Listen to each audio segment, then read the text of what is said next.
So speaking of doing the damn thing, y'all are doing the damn thing on this podcast. It is not a sad podcast. It is a celebratory podcast. Yes. And you guys, the first one, you really go through the process, which is you get the diagnosis. You call your mom first, right? And then you call your man, and then you call Danny. Yes. Yeah. And Danny was actually the second person I spoke to because I couldn't reach my man. Okay. And I'm like, she knew why I was calling, and I'm like, it's positive. Yeah.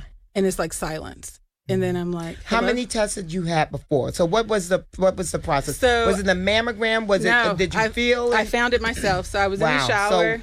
So let's stop there and say, they tell us all the time we must do our test every month. Once a month. Yes. We got to search for a lump. They recommend that you do it around the time that you're ovulating, once a month. I told people on the podcast that I have this app that I use that lets me know when I am getting my period every month. And that app also tells you when you're ovulating and that you should do this breast exam around the time that you're ovulating. But if you need more information on it, Google is our friend.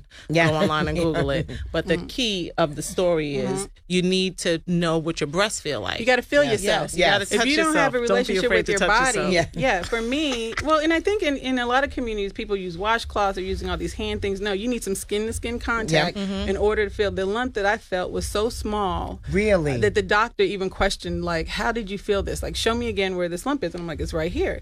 But I feel my breast when I'm taking a shower, and I had never felt a lump like that before. And so, I was actually like going on a work trip. I called my doctor. I said, hey, I'm going on a work trip, but I felt something. So she's like, you know what? When you get back, come in, don't make an appointment, just come in and we'll check it. And she felt it.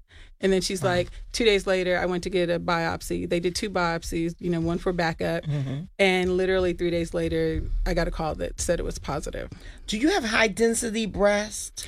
A lot of people ask me that. I do have dense breasts, but I had a breast reduction at 18. And so my breasts, there's a lot of different things. Whenever you cut the skin, there's scar tissue that's underneath. Okay. But this felt very different. Okay. And so, we talk a lot in the podcast. It's like, it's really about knowing your body and knowing things change, and don't say, I'm getting older. It's like, no, you need to go check and see what's going on. Yeah, I mean, as women, period, or as human beings, you need to be in touch with your body. You need to go to the doctor. It's like, know yourself. Right. And, yeah. You got to know yourself. You have to know yourself. To thine own self be true. Exactly. Yes.